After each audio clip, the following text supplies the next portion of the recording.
at the market.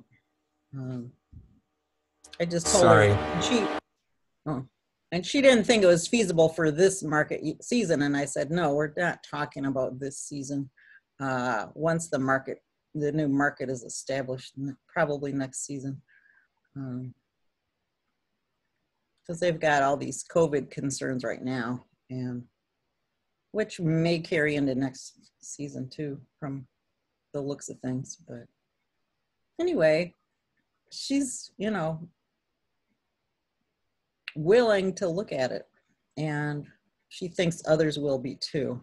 So we just need to think about what direction we want that to go in, I guess. Okay. On that note, I did talk to Hammond Farms and asked them for more information, but they haven't responded. I'm guessing it's their busiest season and they're playing a lot of catch up, but they still have a program, and but there may be some cost involved with that.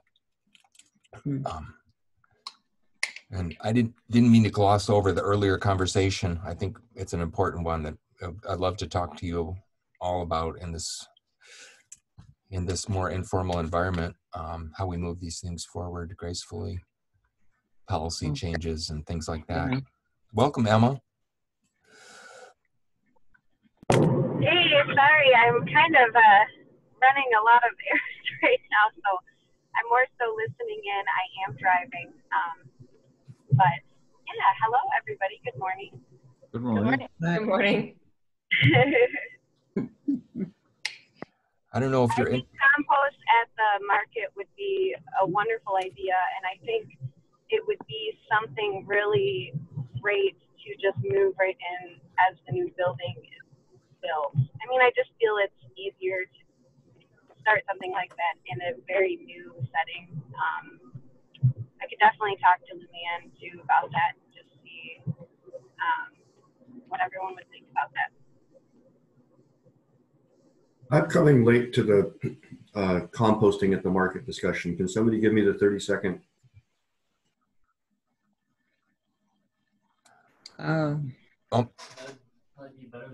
Composting has been an ongoing kind of issue for us. The market manager is interested in it. There's also just general interest in promoting composting community-wide as an approach to managing yard waste. But I'll let Elaine chime in as well. Go ahead. Too much to add, but I've seen in other counties very successful demonstration permanent compost sites but we had a team of master composters that handled it, and they were required to have service hours to retain their credentials, so they were kind of had a interest in working there. So that was quite an interesting thing, and the farmers were very supportive because then they could offload all their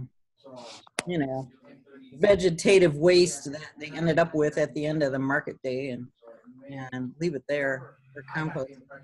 So that was we part of our discussion. We didn't invite any other people besides the farmers to utilize the compost site, however, but I think that's something we could look at.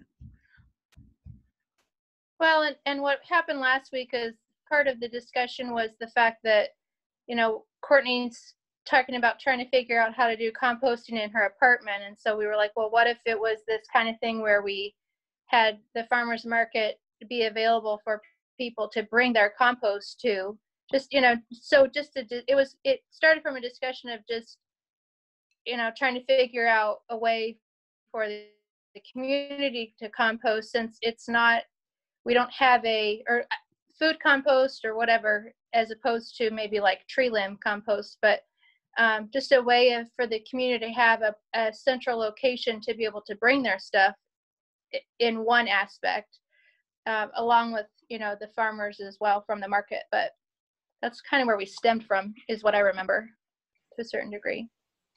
Okay, thank you. It's making me wonder. I went by yesterday and saw the steel work going up. It's all very impressive. Is there a plan for rainwater harvesting at the site? I'm not aware of one, but we are hoping to put a solar panel on the market. There is a rain garden, I believe, planned. So Yeah, go ahead, Emma. oh, yeah, that's all I was going to add, Leroy, is that there is a rain garden planned, a very minimal one, mostly like rain grass, garden-like types of grasses and sedges. But I think that a rain collection would be great. I don't know, Leroy, what the status is on those barrels, but we could possibly just set aside a couple and have, and I love turning those into an art project and having kids paint them, and we could just set them up at the market. And I don't know, though. More of like an educational piece, honestly, I think, too, would be cool. Yeah, we have about 30 barrels that had I think it's a permanganate solution that we're trying to rinse out this week and neutralize. Maybe we should consult with Ned on this one because he's the chemist. But where did they come from? They're used for reducing odor in our pump stations. And the instructions I got from the supplier is that a solution of hydrogen peroxide and vinegar can neutralize the alkaline chemical, which ends up washing into the wastewater treatment plant. So we're, I've got the solution to mix. I've rinsed a couple of them out, but I want to get the other staff involved too. And they've been on, the head guy, Matt Foreman's been on leave for this past week. So we're hoping to hook up this week and those should be available. They're not the most, I'm not sure they would be appropriate for the market because they're kind of bright blue, although they could be painted or shielded or shaded, but we might want a more, if we're going to do the market, we might want to look at a more aesthetic design. They could always be covered in rocks or something. Like they could be, like Emma was saying, you could artistically do something to them to make them not bright blue.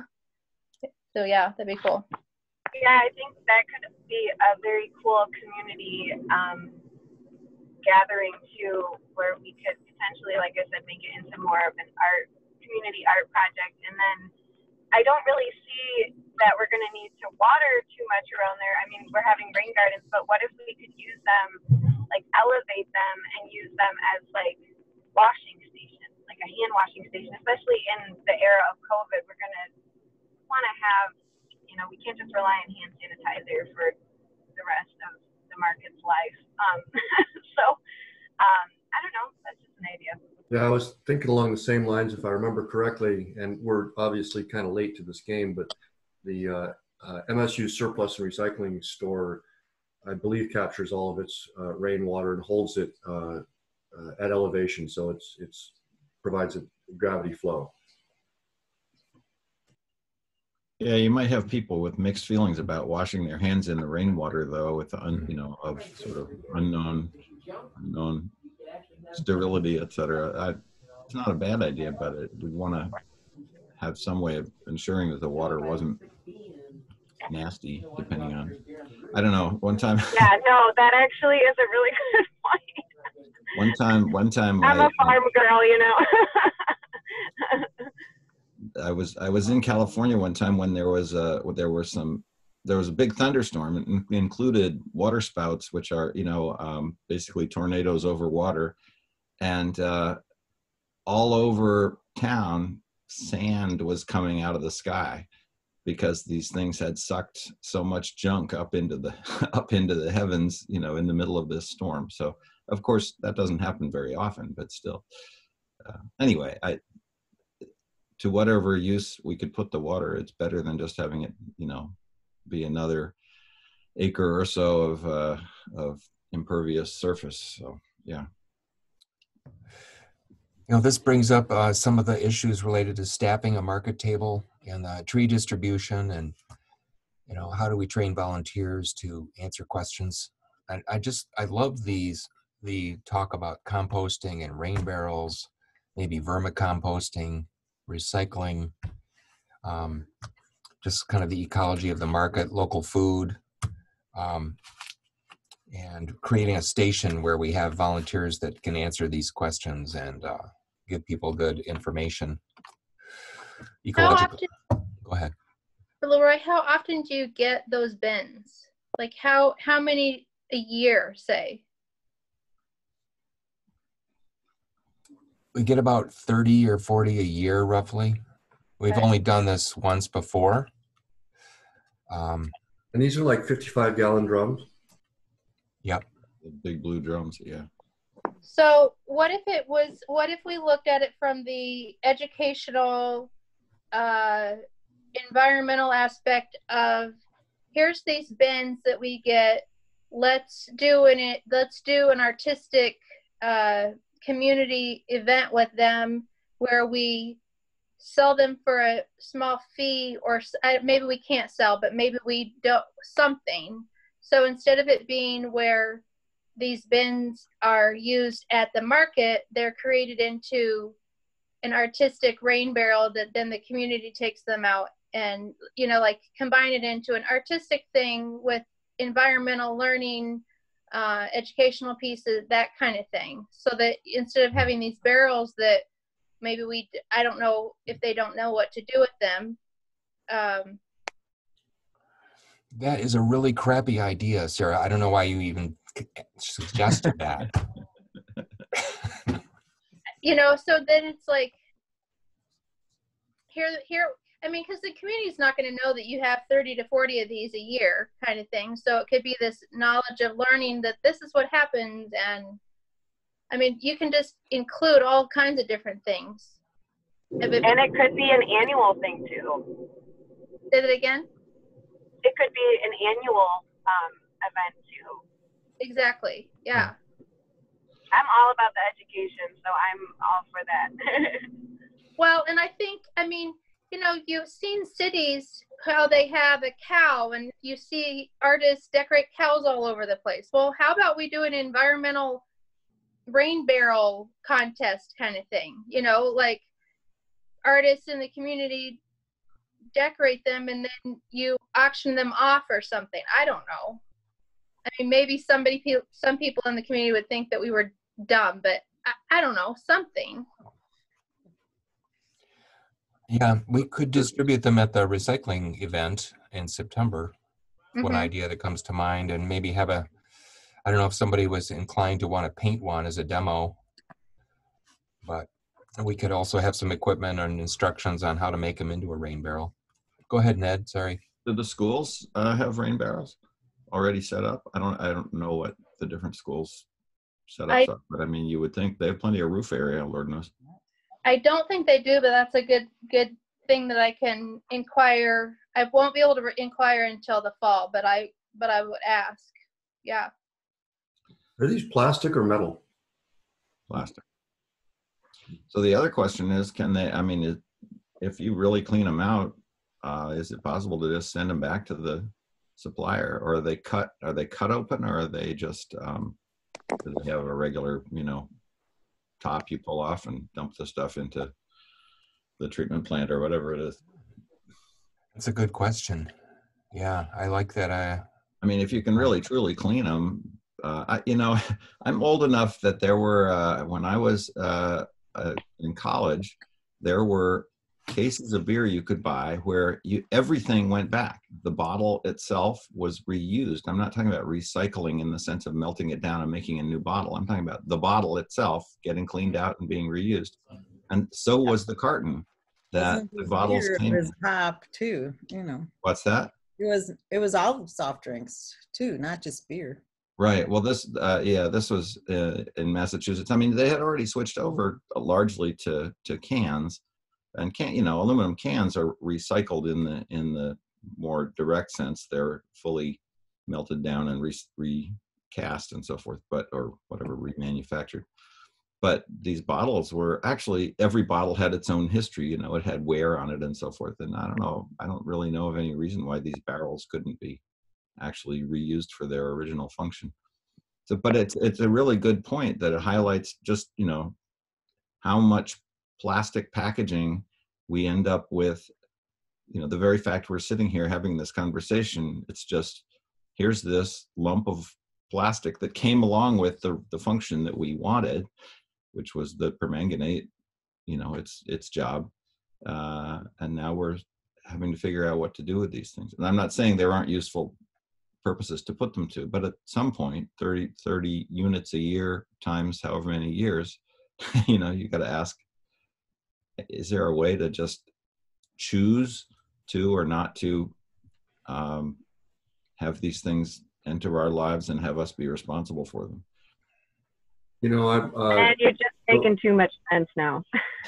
well, I'm going to throw another wet blanket on top. I got a rain barrel about 13 years ago through a program that at MSU, and I got a good 6-7 years out of it until it cracked. Oh, really? And now I've got this huge plastic barrel in my backyard that won't hold water, and I can't even. Duct Just tape. transporting it to someplace to get rid of it is a pain in the ass. Oh, well, Bill, you know what to do. Just line it with plastic bags. Yeah, thanks. Vermicomposting. Yeah. Tape up the side. Friends would like it. Yeah. No, that's a great point, though. And I think these are all issues that we're starting to face. I mean, even when we try to take an environmentally sustainable corner, there's always something around the corner. Well, winter is really hard on things that hold water and just sit outside. I mean, yeah. Even if you carefully drain things, there's always some way that stuff gets frozen.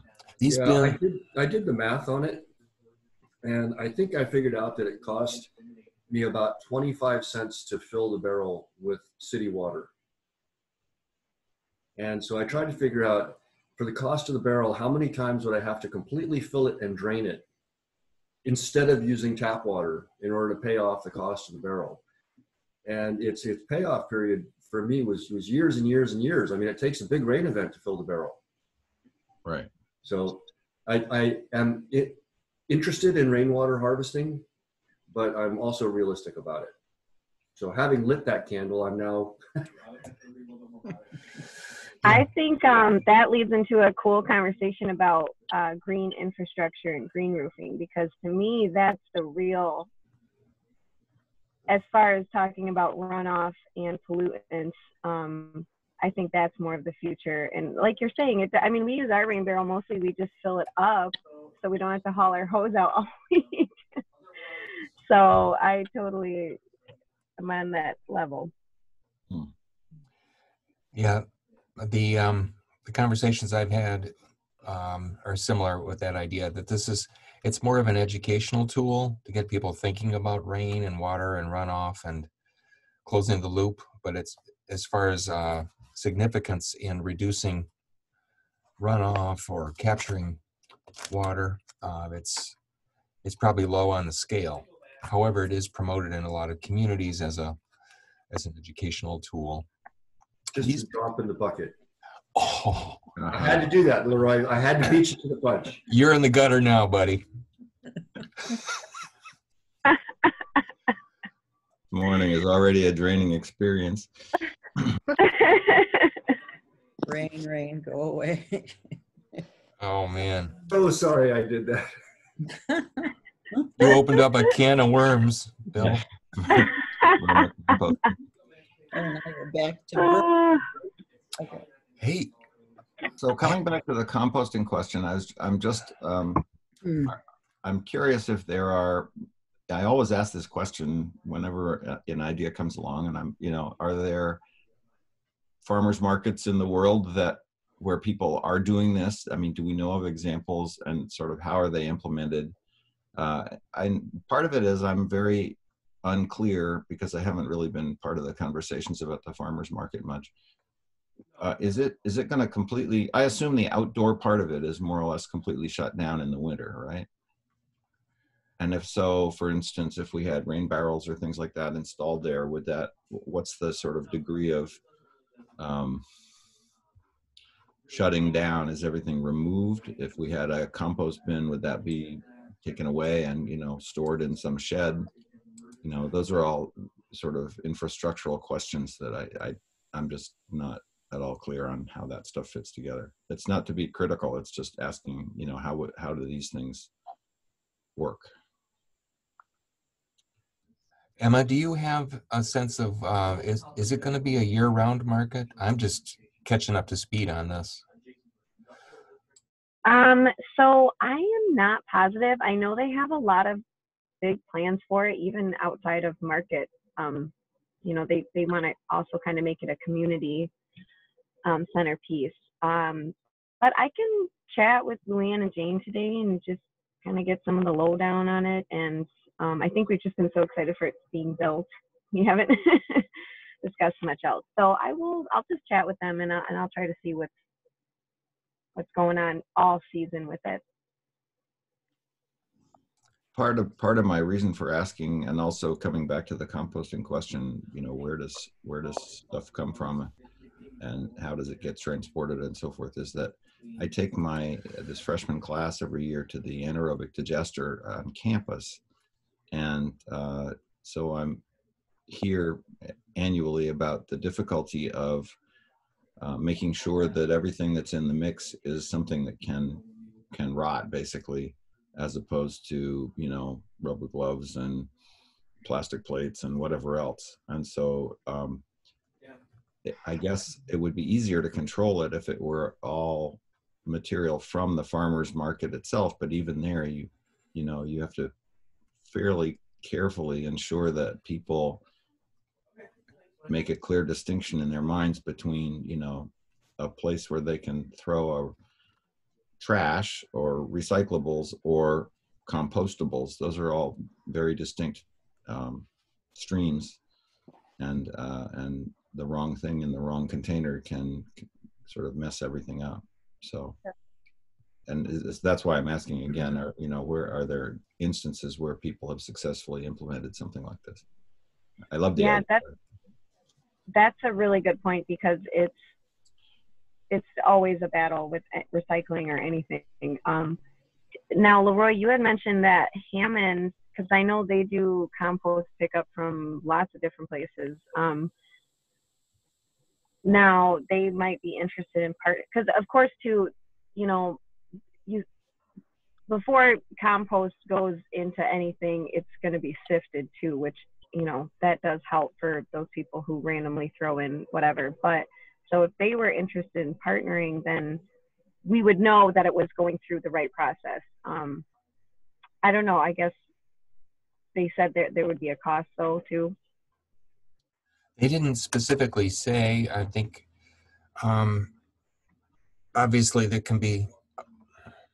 there's a lot of uncertainty in terms of how the system, how frequently, what's the mix of materials, but they haven't responded to my questions yet. I don't know if you heard earlier, but I do have calls into them, and I think they're still developing their program. They do pick up, I believe, from Buddies in Okemos and some other restaurants that were part of the Scraps to Soil initiative, which was an experimental pilot effort. And it seems like they are one of the key players, but I'm guessing that there will be a cost, which could be an issue for the farmers market, but not something that's unsurmountable. One of the challenges is that their main food composting operation is in Diamonddale. So, do we know if any of the restaurants in the mall were part of that Scraps to Soil? Not that I am aware of. I mean, it seems to me like the amount of compostable waste that might come from the farmers market pales in comparison to what comes out of the mall restaurants on a daily basis. Chili, Olive Garden, all of those restaurants, Yeah.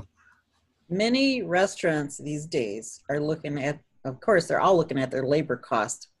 I've worked in enough restaurants to know that many of them are not starting with the full raw materials. For instance, if they're making a salad, they're not buying, cases of, stalks of romaine necessarily, or heads of lettuce. They're buying a mix that's in a bag that's ready to use type of thing. There's not as much. Right. I was thinking more of the table scraps. Which is, I believe, a lot of what powers the MSU's anaerobic digester. It's the dining halls, right? It's that, but they also there was a fair amount, and I believe they're still doing this. Of they were collaborating with Myers and taking basically their food prep, the stalks from pineapple and the peels and so forth for pre-cut. There's lots of pre-cut fruit and vegetables that are sold, and the waste, the byproducts from those things were also part of the stream, because that's more or less pure vegetable matter. But I'm not quite sure exactly what processing more items like that, because they've got students that are doing all that labor. Well, they don't do a lot of processing. They pretty much take dump trucks full of it and just dump it into their pits, and then it's a mix of cow manure and food waste. I was thinking about in the house, in the restaurant itself. Yeah, the Brody food waste. I mean, as Bill said, the plate and whatever is still on the trays going back, that does also go into the stream. So with that, could I just ask really quickly, are there any things that they don't want? I had heard that just about everything but bones can go in. Yeah, I know they've varied their stream because they have run into some difficulties with, part of it is this issue of keeping the streams separate, and so they have run into difficulties with inappropriate things ending up in the mix. Courtney spent a term with Dana Kirk and knows quite a bit about this. Plus, she's unmuted herself. So what have you got to say, Courtney? I think it was already said, but not all the dining halls actually do contribute to it. They did at one point, but because there's so much contamination, they just cut it off. So I think it's just Brody, and I don't even think it's post-consumer food waste. I think it's pre-consumer. The last I knew, because the post-consumer was difficult to get without like frying pans or gloves being contaminated into it. But yeah, the rest of it's basically just cow manure, and I think they take used oils or grease from maybe restaurants around the area, but I have no idea what would like be contributing to it besides Brody. Yeah, that's what they said, the so-called FOG, fats, oils, and grease. Yeah. That they also, and they're sort of constantly titrating the mixture to make sure that the digestion process sort of either doesn't slow down too much or doesn't go too fast, etc. It's actually pretty, from a scientific point of view, it's pretty interesting. But considering how complicated the mixture is and how variable, it's amazing they can keep the thing going at all. And they have had some shutdowns. They have had to shut it down and clean it out because of, as I said, as you said, things like rubber gloves and so forth getting in the streams. The ultimate in dirty jobs. Yeah, exactly. I wanted to mention something that Emma and I are doing on Friday at 10 o'clock, and any of you are welcome to join us. We're going to meet in the rain garden at Park Lake in Bircham and do some weeding and just discuss this concept of, how do we maintain some of these. The hottest day to work outside, eh? Okay, I'm going to mute you now. We're masochists. We could meet earlier, but part of the issue is how do we maintain this? The residents are looking to the township for help. The township's looking to their residents for help. How do we make sure that they're weeding the right stuff versus the stuff that's intentional? And Emma's got her conservation corps gearing up, and she's really got some knowledge of these pollinator plants. I'm hoping to get Midmiak there, who provided a bunch of them. Anyway, we're just having a little powwow. If you'd like to join us at 10 o'clock there's a little place to, if you're driving, and of course, many of you might be biking, but if you're driving, there's the southwest corner, there's a little monitoring station from the landfill there, the southwest corner. So join us if you'd like, or if you have any questions about that. Do you want to add anything to that, Emma? Nope. That sounds good to me. I'm excited to see the garden. I haven't seen it yet. Okay, clothing is optional. Anyway, I'm just kidding. It's going to be hot, so bring your rain barrel and we'll take a little dip. Yeah. There's actually a nice pond near there that if people do get too hot. But the other thing, I talked to Michelle with Ingham Conservation District on Monday about getting some trees, and we're supposed to chat again on Monday about, how do we manage this big tree distribution that we were talking about on our tree team, and some of you have been involved with that conversation. And I'm hoping that the Conservation District can help play a role in that.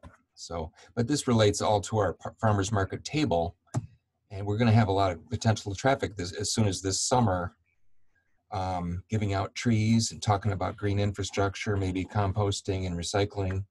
So I'm excited about our chats here because it's really enriching a sense of possibilities.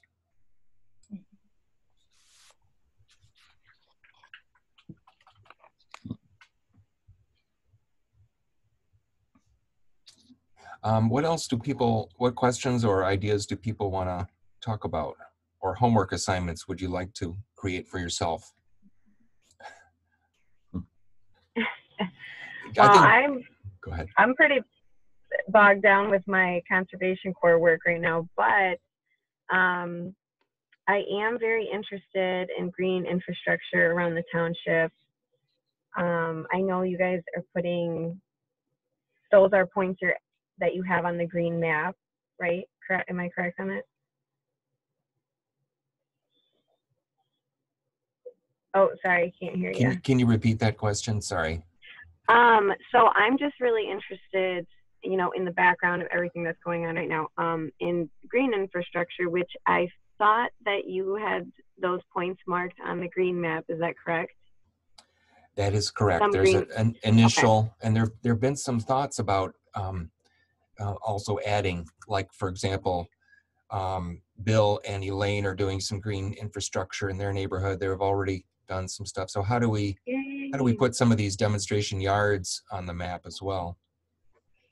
But yes. It's a starting point. And if you'd like access to the map, if any of you would like access and become an editor of that green map, I'm happy to share that. Courtney shared that with me.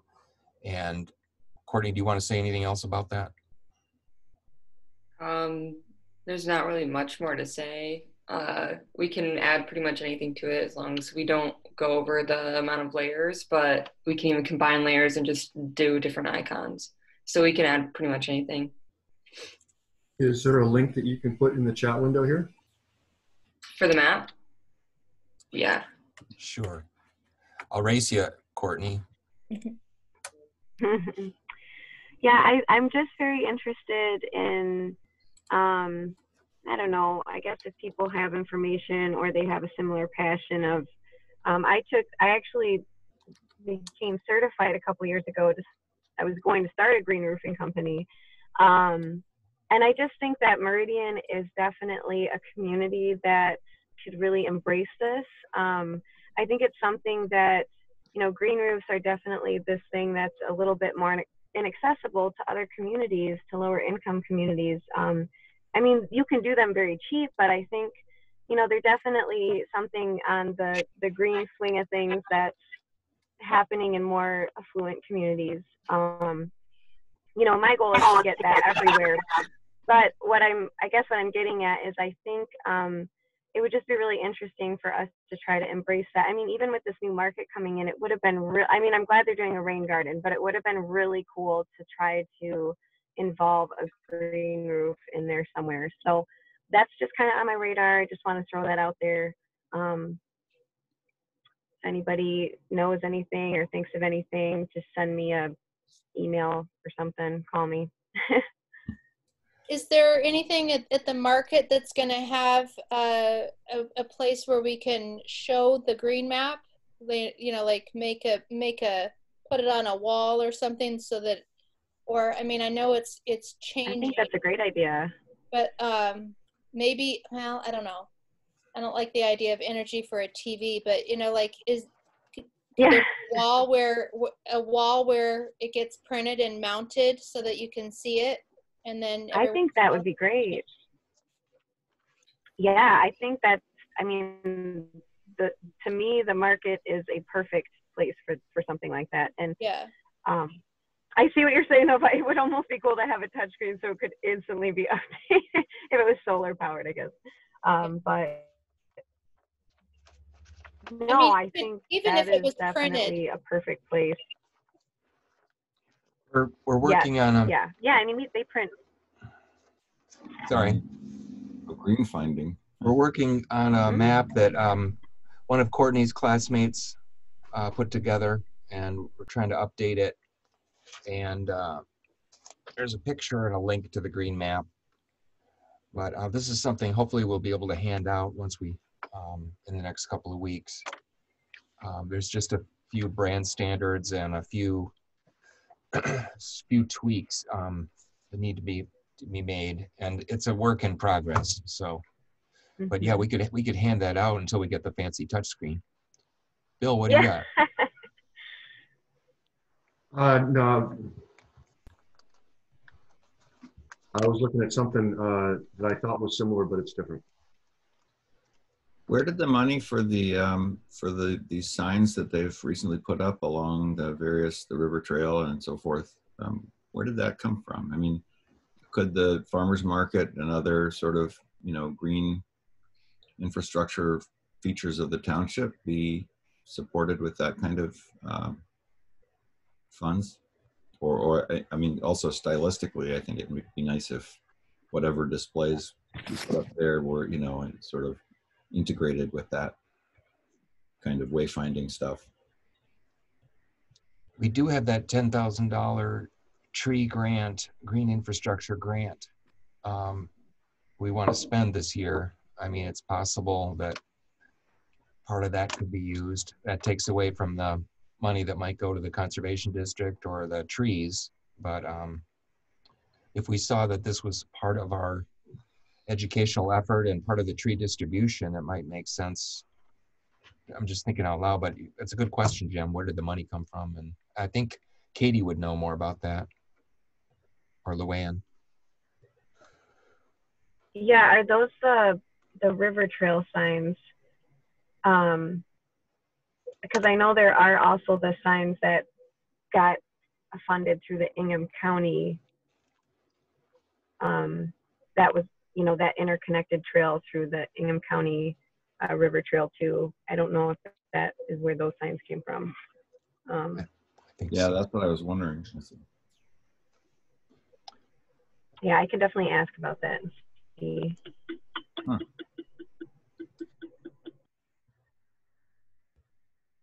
My computer has decided it's going to speak in Greek today.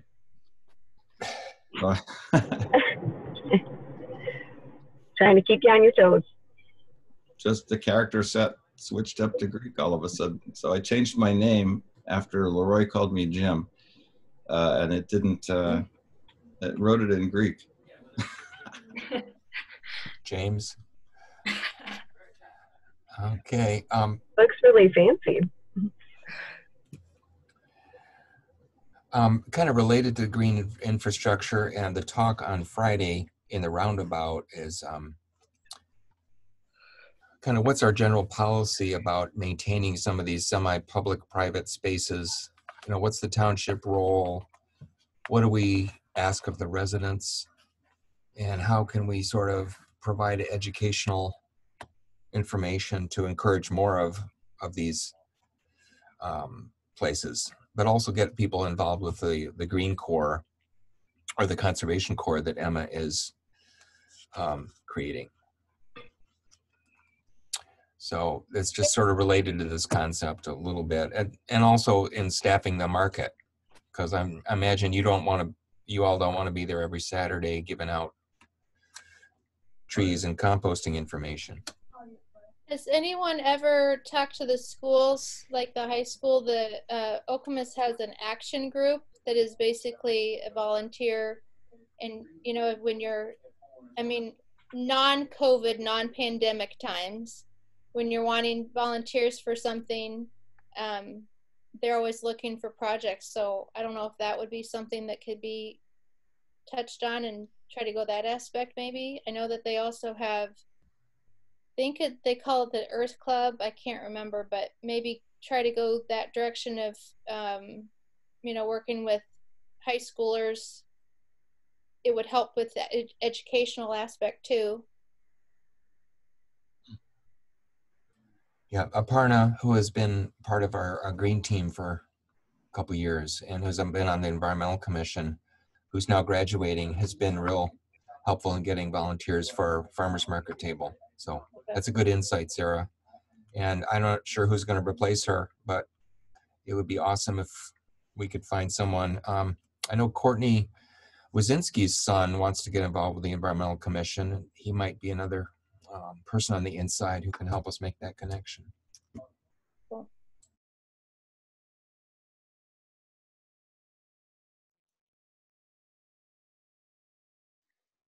As usual, this has been an inspiring conversation. Would people have any parting comments before we wrap up? Try to keep this to an hour or less. I did have one question. Is the market just going to be on Saturdays, or did you find out if they're going to possibly, I think you said they were thinking about Wednesdays as well? Yeah, I think the Wednesdays, what I got is that starts up after the 4th of July, but perhaps that's a little bit up in the air. Okay. So that's typically what happens. Anyone else have clarity on that? Maybe Emma could ask if she's checking on those other things. I can ask about that.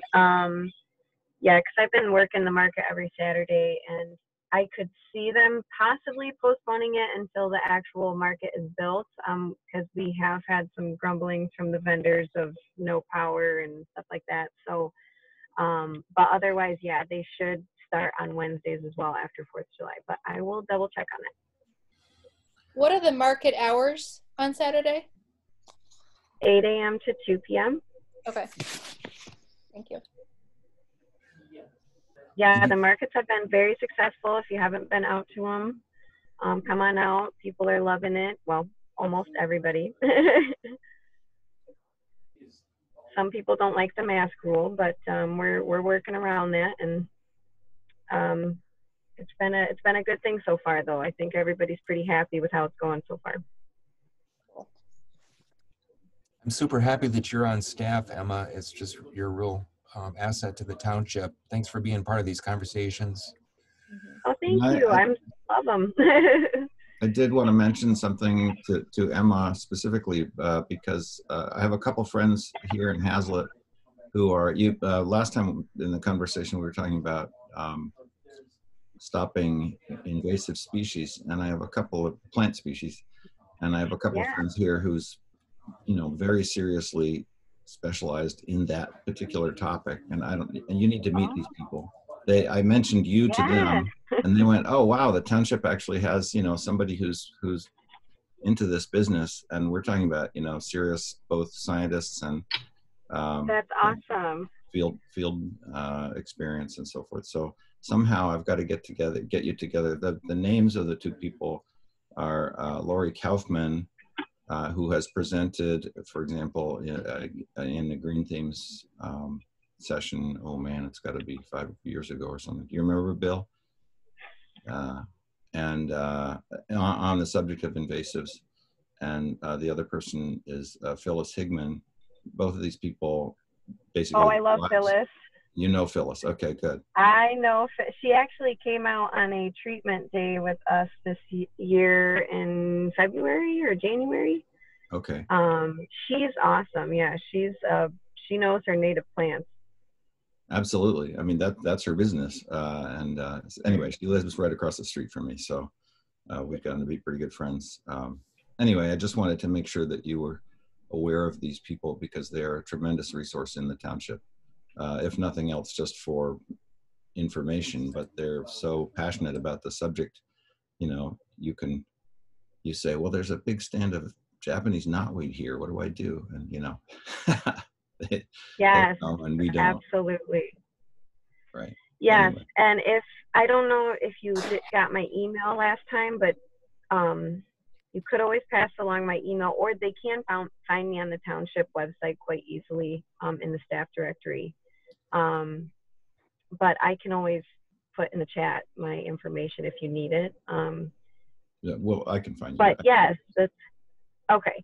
And I, you know what, I'm really, and especially now that it's warming up, I like this week, I have several meetings a day, like meeting with volunteers. I mean, this community is just chock full of people who are very knowledgeable. And I've gotten a couple emails that are like, what in the heck are you guys doing for invasives? And, you know, I'm like, I'm getting there. I'm trying to get out to all these places. So that's great. Yeah, I would just, you know, when you do talk to people like that, just encourage them to reach out to me because, you know, people like that are the ones that I can make champions of these, you know, preserves near them.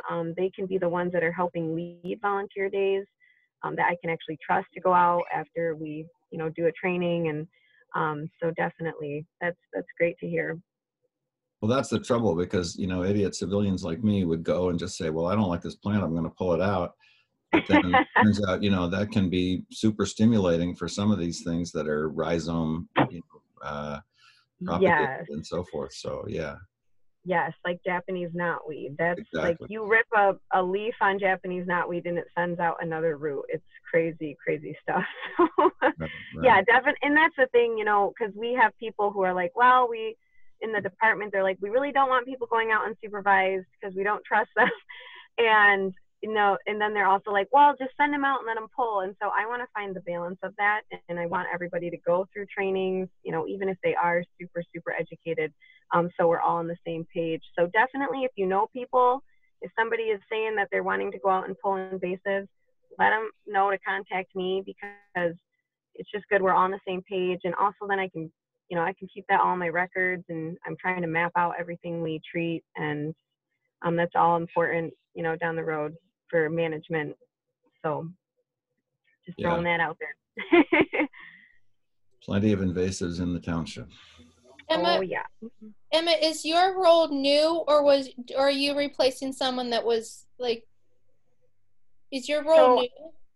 Yeah, well, so I think they did change the title a little. So I'm land stewardship coordinator.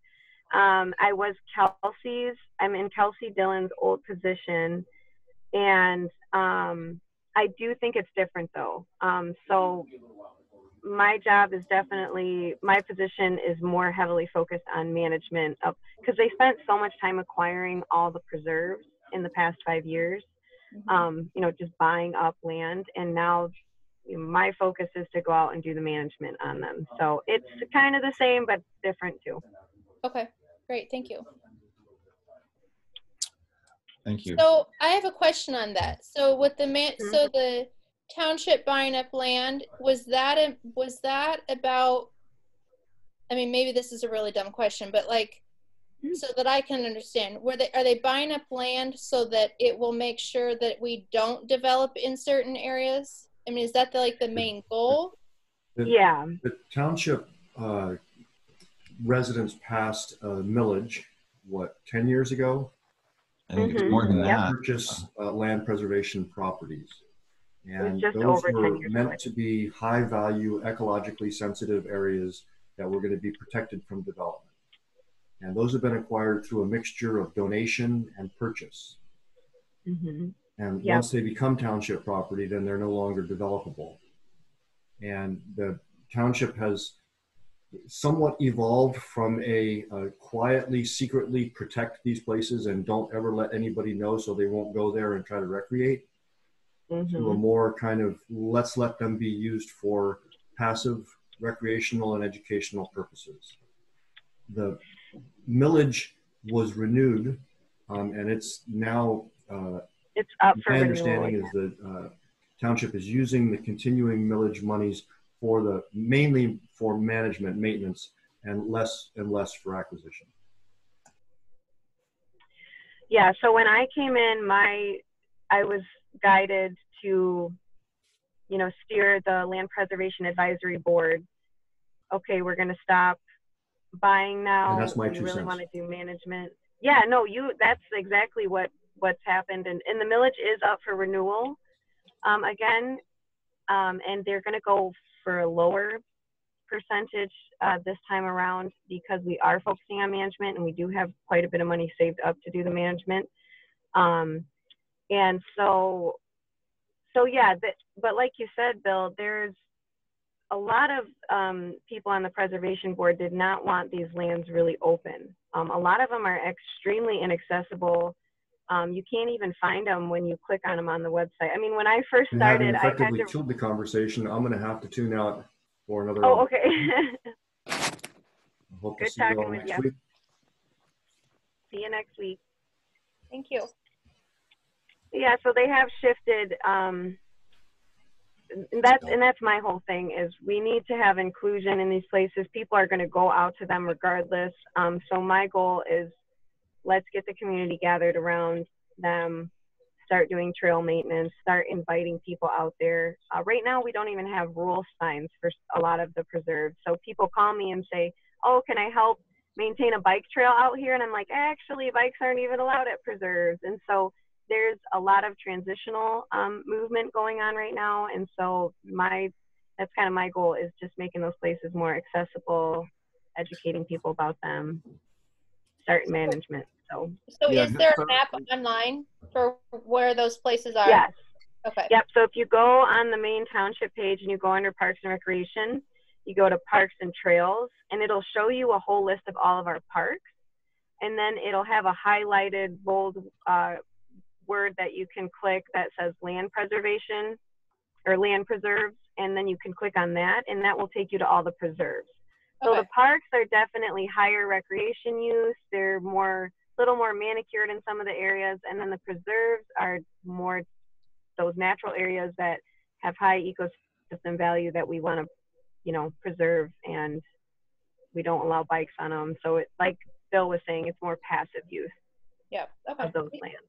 So there's almost 1,000 acres of preserves, and there's about 600 to 700 of parks. So Yeah, there's always been a little bit of a dynamic tension between the concept that the township owns this land. Some people just go, well, doesn't that mean it's a park and anybody can go there and anybody, you know, we should be able to make trails in it and so forth. And the other extreme is no, the whole point of preserving it is that it should not be, you know, it should be essentially off limits, or at least you know, very, very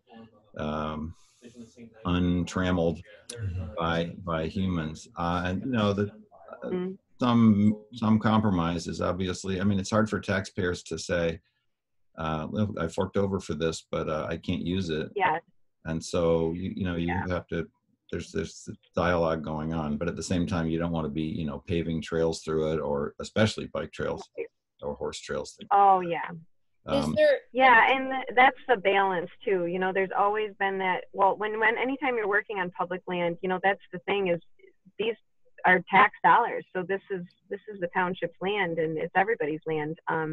But like you said, yeah. And personally, I'm a conservationist. That's, you know, where we're kind of coming to with human population growth and encroachment on land. It's really hard to strictly do preservation. And so at least if we can teach conservation, we can teach people the correct use of the land and keep it minimal that way. Well, the other part of it is that, you know, you sort of say, well, this is, you know, ecologically unique and there's some special plant that grows here. I don't know, trillium or something. And then somebody says, well, I'm going to go pick that plant because it's so special. So, you know, and then you say that's illegal.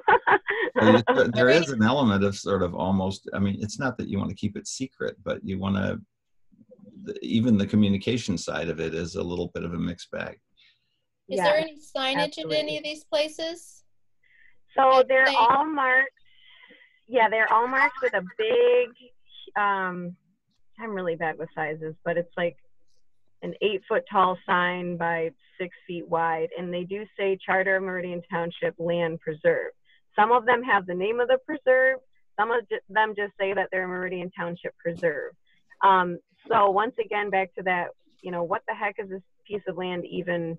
You know, we visited Forest Grove the other day because the Drain Commission has to do work out there, and there's no entry point into it. And so you got a lot of these business people tramping through a wetland.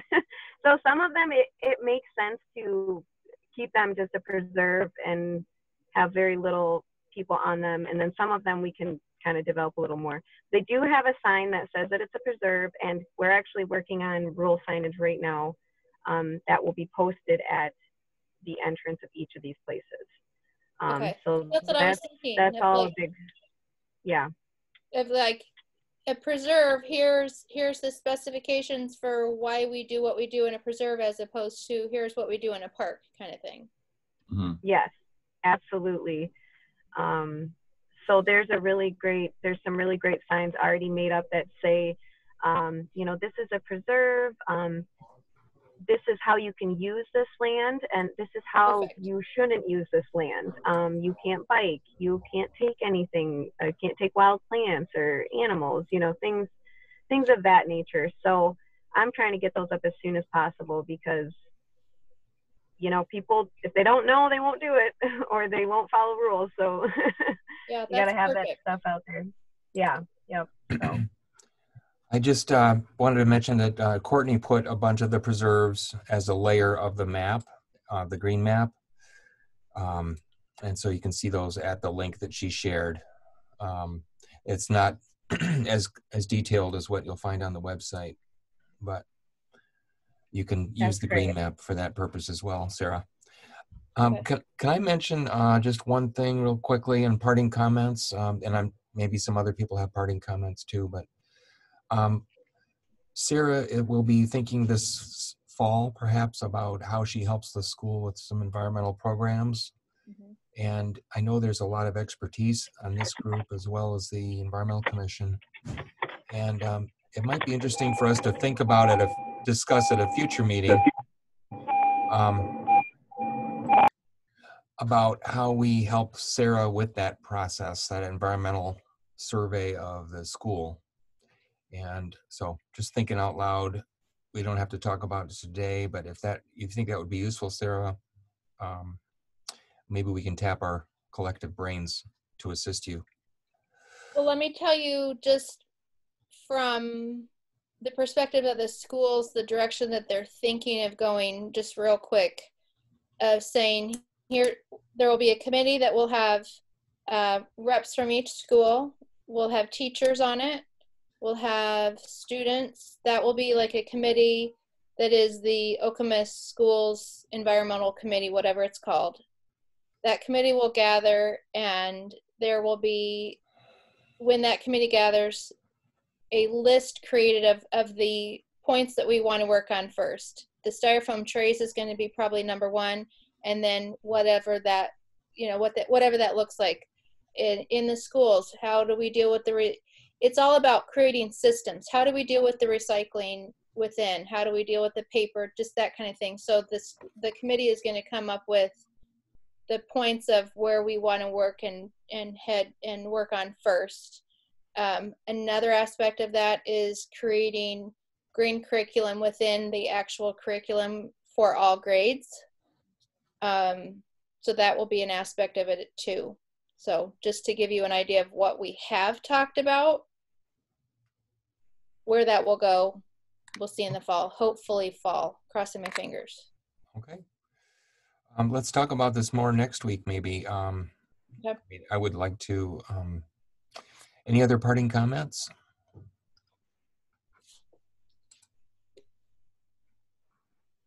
Oh, I know. One of the things that we did talk about was food waste. So when you were talking about that, Ned, for, you know, MSU, and we were talking about, well, is there a way that we can, whatever, but it makes it difficult knowing that, post-consumer, like Courtney said, that may make it difficult. I don't know, but that is something that is on our radar as well. So I don't know if we can figure that out or not. Okay. So yeah, Courtney, I hadn't realized you had actually worked with Dana, but so Dana's wife was a graduate student in my research group, and Dana is the person who runs the anaerobic digester, and he goes all over the world helping people get anaerobic digesters set up and so forth. And so he maybe we should have actually, come to think of it, did we have a Green Themes presentation by him years ago? It's been a long time, but anyway, he's extremely knowledgeable about all of these issues. How do you make it work, basically? And so that might be worth it to try to have a conversation with him on that subject of channeling food waste and things like that. Well, and that could be a portion of what goes into the curriculum for the school, so that you're teaching the kids when you're trying to make it into a effective composting, whatever, this is what you do. So, I mean, that could just be part of the curriculum, because, maybe that's part of the problem of what happened at MSU is the educational aspect of, you don't put this in, Right. Right. So if you start, and that's part of what this environmental committee wants to do is, let's start the education early so that they understand when they're in their 20s and 40s and, that kind of thing. So yeah, that's cool. Right. And as another comment, Dana also had a food waste class. Like, he had an actual class. I don't know how many times they ran it. I know they did it at least once last year. So even then, he might have some help with like curriculum for food waste. Okay, perfect. Awesome.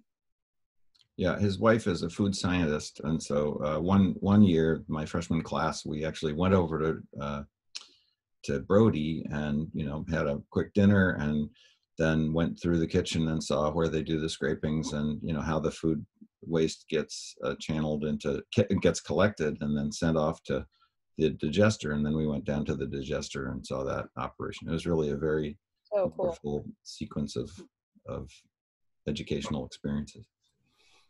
Did you take a swim in the digester?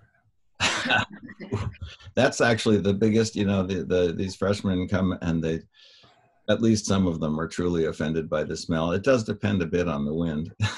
My car smelled like the cow poop for weeks after I had my car parked like right by it, and it smelled for the longest time. Another good reason to ride a bicycle. They don't smell so much. Yeah. Yeah. Well, Actually, I'm on a meeting, sorry. I'm sorry, go ahead. Okay. Anyway, enough about the digester. It's been a rich and fertile conversation, everybody. I hope to see some of you next week, if not sooner. Any other parting comments? Thank you so much. Thank you. Thank All you. right. How's your trail maintenance job going, Courtney? Me? Yeah. My trail maintenance job? Did you start working for parks or something? Oh yeah, it's not trail maintenance. I'm just a state worker at the state park. So we've just been doing picnic tables and redoing picnic tables, and taking off the fences off the beach that hold the sand in. So yeah, that was my whole day yesterday. I got out of work at like 10:30 last night. So yeah. Ned, it's great to see you. Elaine, we have a green team meeting tomorrow. Okay. Yep. 5 o'clock? 5, I think. Yep. We haven't decided where we're going to do it. Maybe we should make We that. were going to go to the pavilion, right? I don't know that there's a final decision, but let's plan on that for now. Okay. I didn't know that, so okay. Oh, well, unless we need to meet virtually. Can you do either one? One of our core members, Ellen, preferred sort of a face-to-face. And Courtney's not in town, so that could be difficult. But What is the meeting? this is for organizing mostly our fall recycling event. Oh, okay. But I think we're shooting for 5 o'clock at the pavilion. Pavilion is what? That's the old farmers market. Okay. At the township building. Right. Okay. If you need to make it virtually, or if you want to be there and you can't make it in person, maybe we can arrange for a virtual connection or a phone-in option. But that reminds me, I need to confirm that with everybody. Thanks, Elaine. Okay, thanks. Thanks, Ned. And Okay, Courtney and yeah, Sarah, thank Emma. you. Yeah, sorry, I kind of lost connection at the end there, but I'm looking forward to next week, and I hope you all have a good rest of your week and weekend. You too. Thank you. Thanks, Emma. Don't work too hard. I'll try not to. Okay. See All ya. right, take care, y'all. Bye. Bye. Bye.